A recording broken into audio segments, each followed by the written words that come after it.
Welcome to cinema ಲೋಕ. ನಿಮ್ಮ ನೆಚ್ಚಿನ ನಟ ನಟಿಯರ ಬಗ್ಗೆ ಹಾಗೂ ಅವರ ಸಿನಿಮಾ ಬಗ್ಗೆ ಮತ್ತು ಚಿತ್ರರಂಗದ ಆಗು ಹೋಗುಗಳ ಬಗ್ಗೆ ತಿಳಿದುಕೊಳ್ಳಲು ನಮ್ಮ ಚಾನೆಲನ್ನು ಲೈಕ್ ಮಾಡಿ, ಸಬ್ಸ್ಕ್ರೈಬ್ ಮಾಡಿ, ಶೇರ್ ಮಾಡಿ. Thank you. Karnataka Ratna doctor Rajkumar Kannada ಚಿತ್ರರಂಗದ ಸೂಪರ್ ಸ್ಟಾರ್. ಕನ್ನಡ ಚಿತ್ರರಂಗ ಇಷ್ಟು ಆರೋಗ್ಯವಾಗಿರಕ್ಕೆ ನಟ ಸಾರ್ವಭೌಮ ಡಾಕ್ಟರ್ ರಾಜ್ಕುಮಾರ್ ಅವರೇ ಕಾರಣ. 40s ಅಲ್ಲಿ ಸ್ಟಾರ್ ಆಗಿರೋ ಹೊನ್ನಪ್ಪ ಭಾಗವತರ್ ಅವರು, ಕೆಂಪರಾಜ ಅರಸ್ ಅವರು, ಇವರಿಬ್ರು ನಮ್ ಕನ್ನಡ ಚಿತ್ರರಂಗದ ಸ್ಟಾರ್ ಆಗಿದ್ದರು.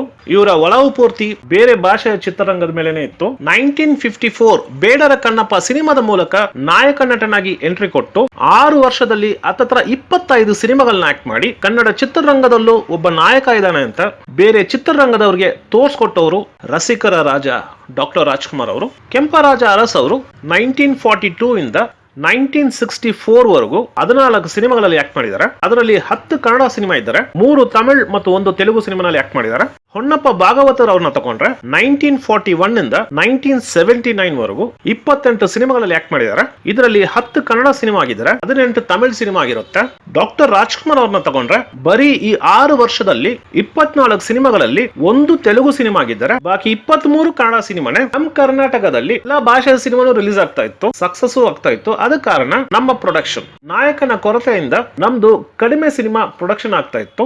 ಆ ಟೈಮ್ ಅಲ್ಲಿ ಕನ್ನಡಕ್ಕೋಸ್ಕರ ಬಂದವರೇ ಕರ್ನಾಟಕ ರತ್ನ ಡಾಕ್ಟರ್ ರಾಜ್ಕುಮಾರ್ ಅವರು. ವಿಭಿನ್ನವಾದ ಪಾತ್ರಗಳ ಮೂಲಕ ಎಲ್ಲಾ ಆಡಿಯನ್ಸ್ ಕನ್ನಡ ಸಿನಿಮಾನ ನೋಡಕ್ಕೆ ಕಾರಣಕರ್ತರಾಗಿದ್ದವರು the one and only Padma Bhushan doctor Rajkumar ಅವರು. ಅಲ್ಲಲ್ಲಿರೋ ಕನ್ನಡಿಗರನ್ನ ಒಂದು ನೆರಳಲ್ಲಿ ತಂದು ಆ ನೆರಳು ಕೂಡ ಮರವಾಗಿ ನಿಂತವರು ದಾದಾ ಸಾಹೇಬ್ ಪಾಲಿಕೆ ಪ್ರಶಸ್ತಿ ಪಡೆದ ಡಾಕ್ಟರ್ ರಾಜ್ಕುಮಾರ್ ಅವರು. ಇವತ್ತು ಸುಮಾರು ಜನ ಕನ್ನಡ ಪರವಾಗಿ ಹೋರಾಟಗಾರರು ಇದ್ದಾರೆ, ಆದ್ರೆ ತನ್ನ ಸಿನಿಮಾದ ಮೂಲಕ ಎಲ್ಲಾದರೂ ಇರು, ಎಂತಾದರೂ ಇರು, ಎಂದೆಂದಿಗೂ ನೀ ಕನ್ನಡವಾಗಿರುವಂತ ಎಲ್ಲರ ಮನಸ್ಸಲ್ಲೂ ಆ ಬೀಜನ ಹುಟ್ಟಾಕದವರು ಕರ್ನಾಟಕದ ಮೊದಲನೇ ನಾಯಕ ಡಾಕ್ಟರ್ ರಾಜ್ಕುಮಾರ್ ಅವರು. ರಾಜನ್ನ ಸುಮಾರು ದಾಖಲೆಯ ಸಿನಿಮಾಗಳನ್ನ ಕೊಟ್ಟವ್ರೆ. ಬಂಗಾರದ ಮನುಷ್ಯ, ಶಂಕರ್ ಗುರು, ದಾರಿ ತಪ್ಪಿದ ಮಗ, ಮಯೂರ, ಹಾಲು ಜೇನು, ಚಲಿಸುವ ಮೋಡಗಳು ಅಂತ ದೊಡ್ಡ ದೊಡ್ಡ ಹಿಟ್ ಮತ್ತು ಅತಿ ಹೆಚ್ಚು ಕಲೆಕ್ಟ್ ಮಾಡಿರೋ ಸಿನಿಮಾಗಳು. ಆದರೆ ರಾಜನನ್ ಕೆರಿಯರ್ ಅಲ್ಲಿ ಜೀವನ ಚೈತ್ರ ಅನ್ನೋ ಸಿನಿಮಾ ತುಂಬಾ ಮುಖ್ಯವಾದ ಸಿನಿಮಾ ಆಗಿರುತ್ತೆ. ಈ ಸಿನಿಮಾ ಮುಖ್ಯವಾದ ಸಿನಿಮಾ ಆಗಕ್ಕೆ ಕಾರಣ ಏನು? ರಾಜನ 89 ಸಿನಿಮಾ ನಂತರ ಸಿನಿಮಾನೇ ಸಾಕು ಅಂತ ನಿಲ್ಸಿದೇಕೆ? ಜೀವನ ಚೈತ್ರ ಸಿನಿಮಾ ಮಾಡಕ್ಕೆ ಕಾರಣ ಏನು? ರಾಜನ 3 ವರ್ಷ ಸಿನಿಮಾ ಮಾಡಿದೆ. ಜೀವನ ಚೈತ್ರ ರಿಲೀಸ್ ಆಗುವಾಗ ಆ ಸಿನಿಮಾನ ಯಾತರ ರಿಸೀವ್ ಮಾಡಿದ್ರು? ಜೀವನ ಚೈತ್ರ ಸಿನಿಮಾದ ಬಗ್ಗೆ ಮಾತಾಡುವಾಗ ಡಾಕ್ಟರ್ ಶಿವಾಜಿ ಗಣೇಶನ್ ಅವರಿಗೆ ಕೋಪ ಬಂದಿದೆ. ಇದಷ್ಟು ಸ್ವಲ್ಪ ಡೀಟೇಲ್ ಆಗಿ ನೋಡೋಣ ಬನ್ನಿ. ಡಾಕ್ಟರ್ ರಾಜ್ಕುಮಾರ್ ಅವರು 200ಕ್ಕೂ ಹೆಚ್ಚು ಸಿನಿಮಾಗಳಲ್ಲಿ ಆಕ್ಟ್ ಮಾಡಿದ್ದಾರೆ. ಆಲ್ಮೋಸ್ಟ್ ಎಲ್ಲಾ ಸಿನಿಮಾನು ಪ್ರಾಫಿಟಬಲ್ ಸಿನಿಮಾ ಆಗಿದೆ. ರಾಜನನ್ ಸಿನಿಮಾಗಳು ವರ್ಷದಲ್ಲಿ 4 ರಿಂದ 5 ಸಿನಿಮಾಗಳು ರಿಲೀಸ್ ಆಗ್ತಾ ಇತ್ತು. ಅದರಲ್ಲಿ ಒಂದು ಸಿನಿಮಾ ಸುಮಾರಾದ ಸಿನಿಮಾ ಆದರೆ ಬಾಕಿ 2 ರಿಂದ 3 ಸಿನಿಮಾ ಬ್ಲಾಕ್ ಬಸ್ಟರ್ ಸಿನಿಮಾ ಆಗ್ತಾ ಇತ್ತು. ಫಾರ್ ಎಕ್ಸಾಂಪಲ್ 1970 ನಲ್ಲಿ ನನ್ನ ತಮ್ಮ ಅನ್ನೋ ಸಿನಿಮಾ ರಿಲೀಸ್ ಆಗುತ್ತೆ, ಸುಮಾರಾದ ಸಿನಿಮಾ ಆಗುತ್ತೆ, ದೊಡ್ಡ ಸಕ್ಸಸ್ಫುಲ್ ಸಿನಿಮಾ ಆಗಿರಲ್ಲ. ಕಸ್ತೂರಿ ನಿವಾಸ ಅನ್ನೋ ಒಂದು ಸಿನಿಮಾ ರಿಲೀಸ್ ಆಗುತ್ತೆ. ರಿಲೀಸ್ ಟೈಮ್ ಅಲ್ಲಿ ಆ ಸಿನಿಮಾನು ಸರಿಯಾಗಿ ಹೋಗಿರಲ್ಲ. ನಂತರ ಅದು ರಿಲೀಸ್ ಆದ್ಮೇಲೆ ದೊಡ್ಡ ಸಕ್ಸಸ್ಫುಲ್ ಸಿನಿಮಾ ಆಗಿ ಇತಿಹಾಸನ ಸೃಷ್ಟಿ ಮಾಡುತ್ತೆ.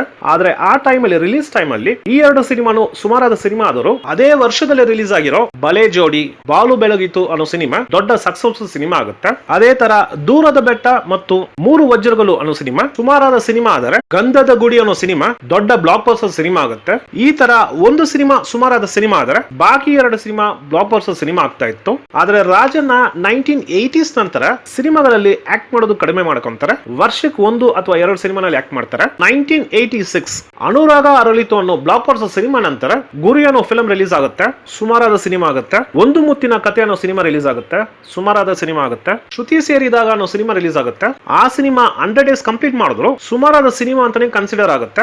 ದೇವತಾ ಮನುಷ್ಯ ಡಾಕ್ಟರ್ ರಾಜ್ಕುಮಾರ್ ಅವ್ರದ್ದು 200ನೇ ಸಿನಿಮಾ ರಿಲೀಸ್ ಆಗಕ್ಕೆ ಮುಂಚೆನೆ ಒಂದು ದೊಡ್ಡ ಎಕ್ಸ್ಪೆಕ್ಟೇಷನ್ ಕ್ರಿಯೇಟ್ ಮಾಡಿರುವಂತ ಸಿನಿಮಾ. ರಾಜನ್ನ 200ನೇ ಸಿನಿಮಾನಲ್ಲಿ ಆಕ್ಟ್ ಮಾಡ್ತಾ ಇದ್ದಾರೆ ಅನ್ನೋವಾಗಲೇ ಆ ಟೈಮ್ ಅಲ್ಲಿ ದೊಡ್ಡ ಮಟ್ಟಕ್ಕೆ ನಿರೀಕ್ಷೆ ಹುಟ್ಟಾಕಿರುವಂತ ವಿಷಯ. ಕಾರಣ ಹಾಲು ಜೇನು, ಚಲಿಸುವ ಮೋಡಗಳು, ಶ್ರಾವಣ ಬಂತು, ಜ್ವಾಲಾಮುಖಿ, ಭಾಗ್ಯದ ಲಕ್ಷ್ಮಿ ಬಾರಮ್ಮ ಅನ್ನೋ ಸಕ್ಸಸ್ಫುಲ್ ಸಿನಿಮಾಗಳನ್ನ ಡೈರೆಕ್ಟ್ ಮಾಡಿರೋ ಸಿಂಗೀದಂ ಶ್ರೀನಿವಾಸರಾವ್ ಅವರು ಡಾಕ್ಟರ್ ರಾಜ್ಕುಮಾರ್ ಅವರ 200ನೇ ಸಿನಿಮಾ ಆದ ಅಮೋಘ ವರ್ಷ ನೃಪತುಂಗ ಅನ್ನೋ ಸಿನಿಮಾನ ಡೈರೆಕ್ಟ್ ಮಾಡ್ತಾ ಇದ್ದಾರೆ ಅನ್ನೋವಾಗ ಇಬ್ರು ಕಾಂಬಿನೇಷನ್ ಅಲ್ಲಿ ಬರ್ತಾ ಇರುವಂತಹ ಸಿನಿಮಾ. ಡಾಕ್ಟರ್ ರಾಜ್ಕುಮಾರ್ ಅವರು ಸುಮಾರು ವರ್ಷಗಳ ನಂತರ ಹಿಸ್ಟಾರಿಕಲ್ ಫಿಲ್ಮ್ ಅಲ್ಲಿ ಆಕ್ಟ್ ಮಾಡ್ತಾ ಇದಾರೆ. ಅದನ್ನ ಸಿಂಗೀದಂ ಶ್ರೀನಿವಾಸರಾವ್ ಅವರು ಡೈರೆಕ್ಟ್ ಮಾಡ್ತಾ ಇದಾರೆ ಅನ್ನುವಾಗ ಎಲ್ಲಾ ಕಡೆನೂ ಈ ಸಿನಿಮಾದ ಸುದ್ದಿ ಆಗಿತ್ತು, ಪೇಪರ್ ಗಳಲ್ಲಿ ಬಂದಿತ್ತು, ಪ್ರೀ ಪ್ರೊಡಕ್ಷನ್ ಕೆಲಸಗಳು ಶುರು ಆಗ್ಬಿಟ್ಟಿತ್ತು. ಪಾರ್ವತಮ್ಮ ಅವರು ಟಿವಿನಲ್ಲಿ ಇಂಟರ್ವ್ಯೂ ಕೊಟ್ಟಿದ್ರು, ಆ ಸಿನಿಮಾದ ತಯಾರಿಗಳ ಬಗ್ಗೆ, ಕತೆ ತಗೊಂಡಿರೋದ್ರ ಬಗ್ಗೆ, ಆ ಸಿನಿಮಾದ ಪ್ರಾಸೆಸ್ ಎಲ್ಲಾನು ಹೇಳ್ತಾ ಇದ್ರು. ಪ್ಲಸ್ ಎಲ್ಲಾ ಪತ್ರಿಕೆಗಳು ಆ ಸಿನಿಮಾದ ಬಗ್ಗೆ ಸುದ್ದಿಗಳು ಬರ್ತಾ ಇತ್ತು. ಈ ತರ ಸುದ್ದಿಗಳು ಬರ್ತಾ ಇರುವಾಗ ಆ ಸಿನಿಮಾಗೆ ಒಂದು ದೊಡ್ಡ ಮಟ್ಟಿಗೆ ಎಕ್ಸ್ಪೆಕ್ಟೇಷನ್ ಕ್ರಿಯೇಟ್ ಆಯ್ತು. ಮತ್ತೆ ಮಯೂರ, ಬಬ್ರುವಾಹನ, ಭಕ್ತ ಪ್ರಹ್ಲಾದ ಅಂತ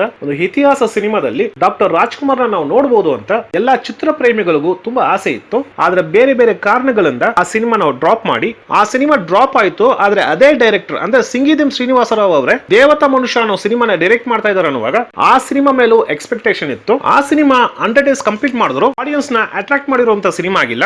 ಆ ಎಕ್ಸ್ಪೆಕ್ಟೇಷನ್ ಏನ್ ಕ್ರಿಯೇಟ್ ಆಯ್ತು ಅಂದ್ರೆ ಡಾಕ್ಟರ್ ರಾಜ್ಕುಮಾರ್ ಅವರು ಇನ್ನೊಂದು ಸಿನಿಮಾ ದೊಡ್ಡ ಮಟ್ಟಕ್ಕೆ ನಿರೀಕ್ಷೆ ಹುಟ್ಟಾಕಿರುವಂತ ಸಿನಿಮಾ ರಿಲೀಸ್ ಆದ್ಮೇಲೆ ಆ ನಿರೀಕ್ಷೆನ ಫುಲ್ಫಿಲ್ ಮಾಡದೆ ಸುಮಾರಾದ ಸಿನಿಮಾ ಆಗುತ್ತೆ. ನಂತರ ಶಿವ ಮೆಚ್ಚಿದ ಕಣ್ಣಪ್ಪ, ಪರಶುರಾಮ್, ಈ ಎಲ್ಲಾ ಸಿನಿಮಾಗಳು ಸುಮಾರಾದ ಸಿನಿಮಾನೇ ಆಗುತ್ತೆ. ಡಾಕ್ಟರ್ ರಾಜ್ಕುಮಾರ್ ಅವರೇ ಪ್ರೇಕ್ಷಕರು ಬೇರೆ ತರ ಸಿನಿಮಾನ ಎಕ್ಸ್ಪೆಕ್ಟ್ ಮಾಡ್ತಾ ಇದಾರೆ, ನಮ್ ಸಿನಿಮಾಗಳನ್ನ ಒಪ್ಕೊಂತ ಇಲ್ಲ, ಇಲ್ಲಿಂದ ನಾನು ಸಿನಿಮಾ ಪಾಯನ ನಿಲ್ಲಿಸ್ತೀನಿ ಅಂತ ಅವರ ಸರೌಂಡಿಂಗ್ ಅಂದ್ರೆ ಪಾರ್ವತಮ್ಮ ರಾಜ್ಕುಮಾರ್ ಅವರು, ವರ್ಧನ್ ಅವರು, ದೊರೆ ಭಗವಾನ್ ಅವರು, ಶ್ರೀ ಉದಯ್ ಶಂಕರ್ ಅವರು, ಈ ತರ ಅವರು ಹಿತೈಷಿಗಳು ಅಂತ ಯಾರ್ಯಾರು ಇರ್ತಾರೋ ಅವ್ರ ಹತ್ರ ಶೇರ್ ಮಾಡ್ಕೊಂತಾರೆ. ಅವರೆಲ್ಲರೂ ಕನ್ವಿನ್ಸ್ ಮಾಡಿದ್ರು ಅಂದ್ರೆ ನೀವು ಮಾಡಿರೋ ಸಿನಿಮಾ ಯಾವುದು ಫ್ಲಾಪ್ ಆಗಿಲ್ಲ, ಡಿಸ್ಟ್ರಿಬ್ಯೂಟರ್ಸ್ ಪ್ಲಸ್ ಪ್ರೊಡ್ಯೂಸರ್ಸ್ ಗಳಿಗೆ ಲಾಸ್ ಆಗಿಲ್ಲ, ನೀವೇ ಏನಕ್ಕೆ ಈ ತರ ಒಂದು ನಿರ್ಧಾರಕ್ಕೆ ಬರ್ತೀರಾ ಅಂತ ಕೇಳುವಾಗ ರಾಜನ್ನ ನಾನು ಇಷ್ಟುವರೆಗೂ ಮಾಡಿರುವಂತ ಸಿನಿಮಾ ಸಕ್ಸಸ್ಫುಲ್ ಸಿನಿಮಾ ಆಗಿದೆ, ಪ್ರೊಡ್ಯೂಸರ್ಸ್ ಗಳಿಗೆ ಲಾಸ್ ಆಗಿಲ್ಲ ಅಂತ ಹೇಳ್ತಾ ಇದ್ದೀರಿ. ಇನ್ನು ಮುಂದೆ ನಾನು ಯಾವ್ದೋ ಒಂದು ಬ್ಯಾನರ್ ಆಗಲಿ ಅಥವಾ ನಮ್ ಬ್ಯಾನರ್ ಅಲ್ಲೇ ನಾನು ಸಿನಿಮಾ ಮಾಡಿದ್ರು ಆ ಸಿನಿಮಾನ ತಗೊಂಡೋಗಿ ಸೇರಿಸುವಂತ ಡಿಸ್ಟ್ರಿಬ್ಯೂಟರ್ಸ್ ಪ್ಲಸ್ ಥಿಯೇಟರ್ ಓನರ್ಸ್ ಆ ಸಿನಿಮಾಗಳನ್ನ ತಗೊಂಡು ಅವ್ರಿಗೆ ಲಾಭ ಸಿಕ್ಕಿದ್ರೆ ಪರವಾಗಿಲ್ಲ, ಆದ್ರೆ ಎಲ್ಲೋ ಒಂದ್ ಕಡೆ ಅವ್ರಿಗೆ ನಷ್ಟ ಆದ್ರೆ ಆ ನಷ್ಟಕ್ಕೆ ಹೊಣೆ ನಾನಾಗ್ತೀನಿ ಬೇಡ ಅಂತಾನೆ ಹೇಳ್ತಾರೆ. ಡಾಕ್ಟರ್ ರಾಜ್ಕುಮಾರ್ ಅವ್ರ ಫ್ಯಾಮಿಲಿನಲ್ಲೂ ಸುಮಾರು ಜನ ಡಾಕ್ಟರ್ ರಾಜ್ಕುಮಾರ್ ಅವ್ರನ್ನ ಕನ್ವಿನ್ಸ್ ಮಾಡಿ ಸಿನಿಮಾನಲ್ಲಿ ಆಕ್ಟ್ ಮಾಡಿಸ್ಬೇಕು ಅಂತ ತುಂಬಾ ಪ್ರಯತ್ನ ಪಡ್ತಾರೆ. ಆದ್ರೆ ರಾಜ್ಕುಮಾರ್ ಅಂತೂ ಒಪ್ಕೊಂತಾನೆ ಇರ್ಲಿಲ್ಲ. ರಜನಿಕಾಂತ್ ಅವರು ರಾಜನನ್ನ ಮೀಟ್ ಮಾಡುವಾಗಲ್ಲ ನೀವು ಸಿನಿಮಾ ಮಾಡಬೇಕು ಅಂತಾನೆ ಕೇಳ್ಕೊಂತಾ ಇರ್ತಾರೆ. ರಾಜನ ಆಗಲ್ಲ ಅನ್ನೋಕ್ಕಿಂತ ನೋಡೋಣ ಯಾವ್ದೋ ಒಂದು ಸಬ್ಜೆಕ್ಟ್ ಬಂದ್ರೆ ನಾನು ಮಾಡ್ತೀನಿ ಅಂತ ಹೇಳಿರ್ತಾರೆ. ಅದೇ ತರ ಕಮಲ್ ಹಾಸನ್ ಅವರು ಯಾವಾಗೆಲ್ಲ ಬ್ಯಾಂಗ್ಳೂರ್ ಬರ್ತಾರೋ ಡಾಕ್ಟರ್ ರಾಜ್ಕುಮಾರ್ ಅವ್ರನ್ನ ನೋಡದೆ ಹೋಗ್ತಾ ಇರ್ಲಿಲ್ಲ. ಅವರು ಅಷ್ಟೇ ಡಾಕ್ಟರ್ ರಾಜ್ಕುಮಾರ್ ಅವ್ರನ್ನ ನೋಡುವಾಗೆಲ್ಲ ನೀವು ಸಿನಿಮಾ ಮಾಡಬೇಕು ಅಂತಾನೆ ಕೇಳ್ಕೊಂತಾ ಇದ್ರು. ಅದರಲ್ಲೂ ಡೈರೆಕ್ಟರ್ ದೊರೆ ಭಗವಾನ್ ಅವರು ಎಲ್ಲಿಂದನೂ ಕತೆಗಳನ್ನ ತಗೊಂಡ್ಬರೋರು, ಎಲ್ಲಾ ಕತೆಗಳನ್ನು ಡಾಕ್ಟರ್ ರಾಜ್ಕುಮಾರ್ ಅವ್ರ ಹತ್ರ ಹೇಳೋರು, ಅವ್ರ ಮನಸ್ಸನ್ನ ಬದಲಾಯಿಸಕ್ಕೆ ತುಂಬಾ ಪ್ರಯತ್ನ ಪಟ್ಟವರು ದೊರೆ ಭಗವಾನ್ ಅವರು. ಇದು ನಾವುಗಳು ಫಿಲಂ ಇನ್ಸ್ಟಿಟ್ಯೂಟ್ ಅಲ್ಲಿ ಸ್ಟೂಡೆಂಟ್ ಆಗಿರುವಾಗ ಸ್ವತಃ ದೊರೆ ಭಗವಾನ್ ಅವರೇ ಹೇಳಿರುವಂತ ವಿಷಯ. ಒಂದ್ ಕಡೆ ದೊರೆ ಭಗವಾನ್ ಅವರು ಈ ತರ ಪ್ರಯತ್ನ ಪಡ್ತಾ ಇರುವಾಗ ಇನ್ನೊಂದು ಕಡೆ ಪಾರ್ವತಮ್ಮ ರಾಜ್ಕುಮಾರ್ ಅವರು ರಾಜನನ್ನ ಕನ್ವಿನ್ಸ್ ಮಾಡೋ ಎಲ್ಲಾ ಪ್ರಯತ್ನಗಳು ಪಡ್ತಾರೆ. ಅವ್ರ ಇಷ್ಟದ ಪ್ರಕಾರ ನೀವು ಯಾವ ಸಿನಿಮಾ ಹೇಳ್ತಿರೋ ಆ ಸಿನಿಮಾ ಮಾಡೋಣ ಅಂತಾನು ಹೇಳಿರ್ತಾರೆ. ಪ್ಲಸ್ ಪಾರ್ವತಮ್ಮ ರಾಜ್ಕುಮಾರ್ ಅವರು ಕೂಡ ಸುಮಾರು ಕತೆಗಳನ್ನ ಕಾದಂಬರಿಗಳನ್ನ ಡಾಕ್ಟರ್ ರಾಜ್ಕುಮಾರ್ ಅವ್ರ ಹತ್ರ ಹೇಳಿರ್ತಾರೆ. ಇದ್ರ ನಡುವೆ ಅಭಿಮಾನಿಗಳ ಸಂಘದವರು ಡಾಕ್ಟರ್ ರಾಜ್ಕುಮಾರ್ ಅವ್ರನ್ನ ಮೀಟ್ ಮಾಡಿ ನಿಮ್ ಸಿನಿಮಾಗೋಸ್ಕರ ನಾವು ವೆಯ್ಟ್ ಮಾಡ್ತಾ ಇದೀವಿ, ನೀವ್ ಈ ತರ ಸಿನಿಮಾ ಮಾಡೋದನ್ನ ನಿಲ್ಲಿಸ್ಬಿಟ್ರೆ ಹೇಗೆ ಸರ್ ಅಂತ ಕಣ್ಣೀರ್ ಹಾಕೊಂಡು ಕೇಳ್ಕೊಂತಾರೆ. ಆಗ ರಾಜನ ಇಲ್ಲ ಸಬ್ಜೆಕ್ಟ್ ಗೋಸ್ಕರ ವೆಯ್ಟ್ ಮಾಡ್ತಾ ಇದೀನಿ, ಯಾವ್ದಾದ್ರು ಒಳ್ಳೆ ಸಬ್ಜೆಕ್ಟ್ ಸಿಕ್ಕಿದ್ರೆ ಖಂಡಿತ ಮಾಡ್ತೀನಿ ಅಂತಾನು ಹೇಳಿರ್ತಾರೆ. ಪಾರ್ವತಮ್ಮ ರಾಜ್ಕುಮಾರ್ ಅವರು ಮತ್ತು ದೊರೆ ಭಗವಾನ್ ಅವರು ನಿರಂತರವಾಗಿ ಪ್ರಯತ್ನ ಪಟ್ಟು ಫೈನಲಿ ಡಾಕ್ಟರ್ ರಾಜ್ಕುಮಾರ್ ಅವರು ಸರಿ ನಾನು ಈ ಒಂದು ಸಿನಿಮಾ ಮಾಡ್ತೀನಿ ಅಂತ ಒಪ್ಕೊಂತಾರೆ. ಅವರು ಒಪ್ಕೊಂಡ್ಮೇಲೆ ವಿಜಯಲಕ್ಷ್ಮಿ ದಕ್ಷಿಣಾಮೂರ್ತಿ ಅವರು ಬರ್ದಿರೋ ವ್ಯಾಪ್ತಿ ಪ್ರಾಪ್ತಿ ಅನ್ನೋ ನಾವೆಲ್ ರೈಟ್ಸ್ ನ ಸಿನಿಮಾ ಮಾಡೋಕ್ ತಗೊಂಡು ನಂತರ ಅದನ್ನ ಡೆವಲಪ್ ಮಾಡಿ ಶ್ರೀ ಉದಯ್ ಶಂಕರ್ ಅವರು ಸ್ಕ್ರೀನ್ ಪ್ಲೇ ಮತ್ತು ಡೈಲಾಗ್ಸ್ ಬರೆದು ಪಾರ್ವತಮ್ಮ ರಾಜ್ಕುಮಾರ್ ಅವರೇ ಅದನ್ನ ಪ್ರೊಡ್ಯೂಸ್ ಮಾಡಿ ಸುಮಾರು 7 ವರ್ಷಗಳ ನಂತರ ಅಂದ್ರೆ ಯಾರು ಇವನು ಸಿನಿಮಾ ನಂತರ ದೊರೆ ಭಗವಾನ್ ಅವರು ರಾಜನನ್ ಸಿನಿಮಾನ ಡೈರೆಕ್ಟ್ ಮಾಡ್ತಾ ಇದ್ದಾರೆ. ಫಸ್ಟ್ ಈ ಸಿನಿಮಾಗೆ ಸಿಂಹಾದ್ರಿಯ ಸಿಂಹ ಅಂತ ಟೈಟಲ್ ಫಿಕ್ಸ್ ಮಾಡ್ತಾರೆ. ನಂತರ ಜೀವನ ಚೈತ್ರ ಅನ್ನೋ ಟೈಟಲ್ ಗೆ ಫೈನಲ್ ಆಗ್ತಾರೆ. Senior and successful music director ಆದ ಉಪೇಂದ್ರ ಕುಮಾರ್ ಅವ್ರನ್ನ ಮಾಡ್ತಾರೆ. ನಂತರ ಮಾದೇವಿ ಅವರು, KS ಅಶ್ವಥ್ ಅವರು, ಪಂಡೇರಿಬಾಯಿ ಅವರು, ಗುರುದತ್ ಅವರು, ಅಭಿಜಿತ್ ಅವರು, ಬಾಲರಾಜ್ ಅವರು, ತೂಗದೀಪ ಶ್ರೀನಿವಾಸ್ ಅವರು, ಟೆನ್ನಿಸ್ ಕೃಷ್ಣ ಅವರು ಅಂತ ಆ ಸಿನಿಮಾಗೆ ಬೇಕಾಗಿರೋ ಎಲ್ಲಾ ಸಪೋರ್ಟಿಂಗ್ ಆಕ್ಟರ್ಸ್ ಹೈಯರ್ ಮಾಡ್ತಾರೆ. ಡಾಕ್ಟರ್ ರಾಜ್ಕುಮಾರ್ ಅವರು ಮತ್ತೆ ಸಿನಿಮಾ ಮಾಡ್ತಾ ಇದ್ದಾರೆ ಅಂತ ಸುದ್ದಿಗಳು ಹೊರಗೆ ಬರುವಾಗ ಡಾಕ್ಟರ್ ರಾಜ್ಕುಮಾರ್ ಅವರ ಅಭಿಮಾನಿಗಳಿಗೆ ಸಿಹಿ ಸುದ್ದಿ ಆಗುತ್ತೆ. ಶೂಟಿಂಗ್ ಎಲ್ಲ ಕಂಪ್ಲೀಟ್ ಆಗಿ 30th July 1992 ನಲ್ಲಿ ಕರ್ನಾಟಕ ರತ್ನ ಡಾಕ್ಟರ್ ರಾಜ್ಕುಮಾರ್ ಅವರು ಆಕ್ಟ್ ಮಾಡಿ, ದೊರೆ ಭಗವಾನ್ ಅವರು ಡೈರೆಕ್ಟ್ ಮಾಡಿ, ಪಾರ್ವತಮ್ಮ ರಾಜ್ಕುಮಾರ್ ಅವರು ಪ್ರೊಡ್ಯೂಸ್ ಮಾಡಿರೋ ಜೀವನ ಚೈತ್ರ ಅನ್ನೋ ಸಿನಿಮಾ ರಿಲೀಸ್ ಆಗುತ್ತೆ. ದೊಡ್ಡ ಓಪನಿಂಗ್ ತಗೊಳುತ್ತೆ. ಯಾವ ತರ ಅಂದ್ರೆ ಅದುವರೆಗೂ ಕನ್ನಡ ಚಿತ್ರರಂಗ ನೋಡದೇ ಇರುವಂತ ಓಪನಿಂಗ್ ಜೀವನ ಚೈತ್ರ ಸಿನಿಮಾಗೆ ಸಿಗುತ್ತೆ. ಎಲ್ರಿಗೂ ಒಂದು ಕ್ಯಾಲ್ಕುಲೇಷನ್ ಇರುತ್ತೆ. ಅಂದ್ರೆ ಫಿಲಂ ಡಿಸ್ಟ್ರಿಬ್ಯೂಟರ್ಸ್ ಆಗಲಿ, ಥಿಯೇಟರ್ ಸಂಬಂಧಪಟ್ಟವರಾಗ್ಲಿ, ಪೊಲೀಸ್ ಅವರು, ಪ್ರೆಸ್ ಅವರು, ಸಿನಿಮಾ ಪ್ರೇಮಿಗಳು, ಇವ್ರಿಗೆಲ್ಲ ಒಂದು ಕ್ಯಾಲ್ಕುಲೇಷನ್ ಇರುತ್ತೆ. ಯಾವ ತರ ಅಂದ್ರೆ ದೊಡ್ಡ ನಟನ ಸಿನಿಮಾ ರಿಲೀಸ್ ಆದ್ರೆ ಎಷ್ಟು ಜನ ಸೇರ್ಬೋದು, ಯಾವ ತರ ಸೆಲೆಬ್ರೇಟ್ ಮಾಡಬಹುದು, ಅವ್ರನ್ನ ಯಾವ ತರ ಕಂಟ್ರೋಲ್ ಮಾಡಬಹುದು, ಇಷ್ಟು ದಿನ ಅವ್ರು ಏನ್ ಮಾಡ್ಕೊಂಡ್ ಬಂದ್ರು ಆ ಒಂದು ಎಕ್ಸ್ಪೀರಿಯನ್ಸ್ ಇರುತ್ತೆ. ಆದ್ರೆ ಮೊಟ್ಟ ಮೊದಲ ಬಾರಿಗೆ ಎಕ್ಸ್ಪೆಕ್ಟೇ ಮಾಡದೇ ಇರುವಂತ ವಿಷಯ ಜುಲೈ 30, 1992 ನಲ್ಲಿ ಆಗುತ್ತೆ. ಒಂದು ಇತಿಹಾಸ ಸೃಷ್ಟಿಯಾಗುತ್ತೆ. ಯಾವ ತರ ಅಂದ್ರೆ ಹೈಕೋರ್ಟ್ ಮುಂದೆ ಇರೋ ಮೈಸೂರು ಬ್ಯಾಂಕ್ ಅಂತ ಏನಿದೆಯೋ ಮೇನ್ ರೋಡ್ ಅಲ್ಲಿ, ಈಗ ಅದು ಸ್ಟೇಟ್ ಬ್ಯಾಂಕ್ ಅಂತ ಬದಲಾಯಿಸಿದ್ದಾರೆ. ಆ ಮೈಸೂರು ಬ್ಯಾಂಕ್ ಇಂದ ಹಿಡಿದು ಆ ಕಡೆ ಬ್ಲೂ ಮೂನ್ ಥಿಯೇಟರ್ ವರೆಗೂ ಸುಮಾರು 2.5 ಕಿಲೋಮೀಟರ್ ತನಕ ಜನ ಸಾಗರ. ಮೆಜೆಸ್ಟಿಕ್ ಅಲ್ಲಿ ಕರಗ ನಡೆಯುತ್ತೆ, ಅಲ್ಸೂರಲ್ಲಿ ಪಲ್ಲಕ್ಕಿ ನಡೆಯುತ್ತೆ, ಶಿವಾಜಿನಗರಲ್ಲಿ ಮುತ್ತಲಮ್ಮ ತೇರ್ ಅಂತ ನಡೆಯುತ್ತೆ. ಈ ತರ ಜಾಗಗಳಲ್ಲಿ 80s, 90s, 2000 ಪೀರಿಯಡ್ ಅಲ್ಲಿ ದೊಡ್ಡ ಮಟ್ಟಕ್ಕೆ ಭಕ್ತಾದಿಗಳು ಸೇರೋರು. ಆ ತರ 3 ವರ್ಷ ನಂತರ ಡಾಕ್ಟರ್ ರಾಜ್ಕುಮಾರ್ ಅವರು ಸಿನಿಮಾ ರಿಲೀಸ್ ಆಗ್ತಾ ಇದೆ ಅನ್ನೋವಾಗ ರಾಜನನ್ ದರ್ಶನ ಪಡೆಯೋಕೆ ಅಷ್ಟು ದೊಡ್ಡ ಜನ ಸೇರಿ 4 ಗಂಟೆ ಟ್ರಾಫಿಕ್ ಜಾಮ್ ಆಗಿ ಸರ್ಕಾರನೇ ಶೇಕ್ ಆಗಿರುವಂತ ದಿನ 30th ಜುಲೈ 1992 ನಲ್ಲಿ ನರ್ತಕಿ, ವೀರೇಶ್, ಉಮಾ, ಶಾಂತಿ, ಗೀತಾಂಜಲಿ, ನವರಂಗ್, ಆದರ್ಶ ಅಂತ ಬ್ಯಾಂಗ್ಳೂರಲ್ಲೇ 20ಕ್ಕೂ ಹೆಚ್ಚು ಥಿಯೇಟರ್ಗಳಲ್ಲಿ ರಿಲೀಸ್ ಮಾಡ್ತಾರೆ. ಮೈಸೂರು, ಮಂಡ್ಯ, ಚಿಕ್ಕಮಗಳೂರು, ತುಮಕೂರು, ಬೆಳಗಾವಿ, ಗದಗ್, ಮಂಗಳೂರು, ಬಿಜಾಪುರ, ರಾಯಚೂರು ಅಂತ ಆಲ್ ಓವರ್ ಕರ್ನಾಟಕ 50ರಿಂದ 55 ಥಿಯೇಟರ್ಗಳಲ್ಲಿ ರಿಲೀಸ್ ಮಾಡ್ತಾರೆ. ಹಾಕಿರೋ ಎಲ್ಲಾ ಥಿಯೇಟರ್ಗಳು ಹೌಸ್ಫುಲ್ ಸುಮಾರು 1 ವಾರ ಎಲ್ಲಾ ಥಿಯೇಟರ್ಗಳು ಹೌಸ್ಫುಲ್ ಆಗಿ ಸಿನಿಮಾ ನೋಡಿಕೊಂಡು ಹೊರಗೆ ಬರೋ ಪ್ರೇಕ್ಷಕನಿಗೆ ಆ ಸಿನಿಮಾ ತುಂಬಾ ಇಷ್ಟ ಆಗುತ್ತೆ. ಅದು ಮಾತ್ರ ಅಲ್ಲ, ಆ ಸಿನಿಮಾದ ಚಿತ್ರಕಥೆ, ಡಾಕ್ಟರ್ ರಾಜ್ಕುಮಾರ್ ಅವರ ಪರ್ಫಾರ್ಮೆನ್ಸ್, ಆ ಸಿನಿಮಾದ ಹಾಡುಗಳು, ಮೇಕಿಂಗ್ ಎಲ್ಲಾನು ಇಷ್ಟ ಆಗುತ್ತೆ. ರಿಪೀಟೆಡ್ ಆಡಿಯನ್ಸ್ ಆ ಸಿನಿಮಾನ ನೋಡಕ್ಕೆ ಆಸಕ್ತಿ ತೋರಿಸ್ತಾರೆ. ಮೇನ್ ಆಗಿ ಆಡಿಯನ್ಸ್ ಏನಕ್ಕೆ ಬಂದ್ರೋ ಅಂದ್ರೆ ಡಾಕ್ಟರ್ ರಾಜನನ್ ನೋಡಕ್ ಬಂದ್ರೋ ಅವರು ತೃಪ್ತಿಯಾಗಿ ಹೊರಗೋಗ್ತಾರೆ. ಇಂತ ಒಂದು ಸಿನಿಮಾ ಡಾಕ್ಟರ್ ರಾಜ್ಕುಮಾರ್ ಅವ್ರದ್ದು 200ನೇ ಸಿನಿಮಾ ಆಗಿರ್ಬೇಕಾಗಿತ್ತು ಅಂತ ಸುಮಾರು ಜನ ಮಾತಾಡ್ಕೊಂತಾರೆ. ಈಗೆಲ್ಲ ಸಿನಿಮಾ ಬದಲಾಗಿದೆ, ಆಡಿಯನ್ಸ್ ಟೇಸ್ಟ್ ಬದಲಾಗಿದೆ. ರಾಜ್ಕುಮಾರ್ ಅವ್ರ ಸಿನಿಮಾನ ಇವಾಗೆಲ್ಲ ಯಾರು ನೋಡ್ತಾರೆ ಅಂತ ಕೆಲವು ಯಂಗಸ್ಟರ್ಸ್ ಏನ್ ಅನ್ಕೊಂತ ಇದ್ರು, ಅದು ತಪ್ಪು. ಡಾಕ್ಟರ್ ರಾಜ್ಕುಮಾರ್ ಅವ್ರಿಗೆ ಯಾವಾಗಲೂ ಕ್ರೇಜ್ ಇದೆ ಅಂತ ತೋರ್ಸ್ಕೊಟ್ಟಿರುವಂತ ಸಿನಿಮಾ 1992 ನಲ್ಲಿ ರಿಲೀಸ್ ಆಗಿರೋ ಜೀವನ ಚೈತ್ರ ಅನ್ನೋ ಸಿನಿಮಾ.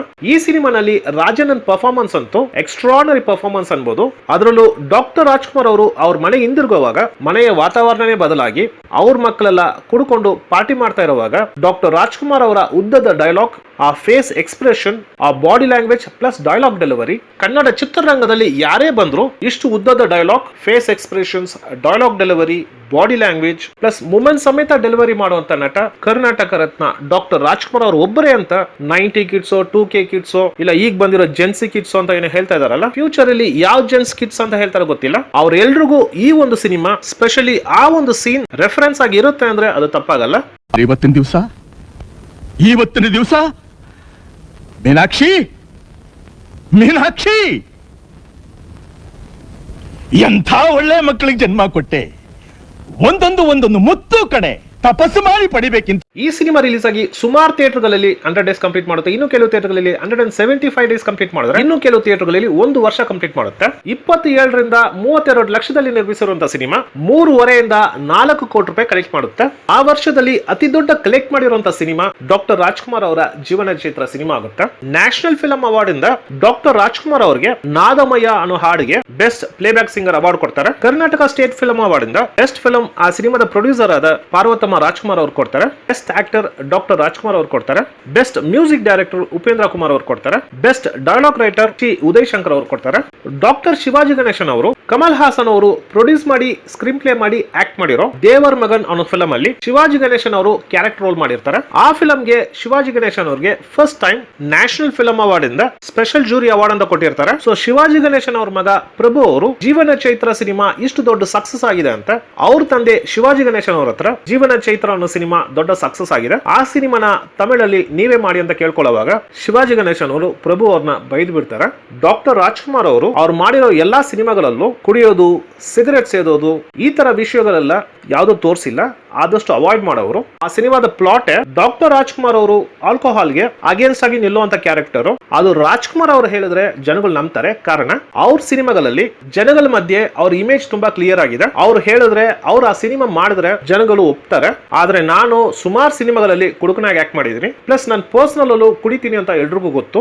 ನಾನು ಹೋಗಿ ಆಲ್ಕೋಹಾಲ್ಗೆ ಅಗೇನ್ಸ್ಟ್ ಆಗಿ ನಿಲ್ಲುವಂತ ಸಿನಿಮಾಗಳಲ್ಲಿ ನಾನು ಆಕ್ಟ್ ಮಾಡಿದ್ರೆ ಅದು ಜನಗಳು ಕನೆಕ್ಟ್ ಆಗಲ್ಲ. ಅದು ಮಾತ್ರ ಅಲ್ಲ, ನನ್ನ ಮನಸ್ಸಾಕ್ಷಿಗೆ ಅದು ಸರಿ ಅಂತ ಅನಿಸ್ತಾ ಇಲ್ಲ ಅಂತ ಪ್ರಭು ಅವ್ರ ಹತ್ರ ಹೇಳಿ ಆ ಸಿನಿಮಾನ ಮಾಡೋದು ಬೇಡ ಅಂತ ಡ್ರಾಪ್ ಮಾಡ್ತಾರೆ. ಇದು ಬರೀ ತಮಿಳಲ್ಲಿ ಮಾತ್ರ ಅಲ್ಲ, ಯಾವ ಲ್ಯಾಂಗ್ವೇಜ್ ಅಲ್ಲೂ ಈ ಸಿನಿಮಾನ ರಿಮೇಕ್ ಮಾಡಕ್ಕಾಗಿಲ್ಲ. ಅದು ಕಾರಣ ಡಾಕ್ಟರ್ ಶಿವಾಜಿ ಗಣೇಶನ್ ಅವರು ಹೇಳಿರೋ ತರ ಆ ಕ್ಯಾರೆಕ್ಟರ್ ಇಮೇಜ್.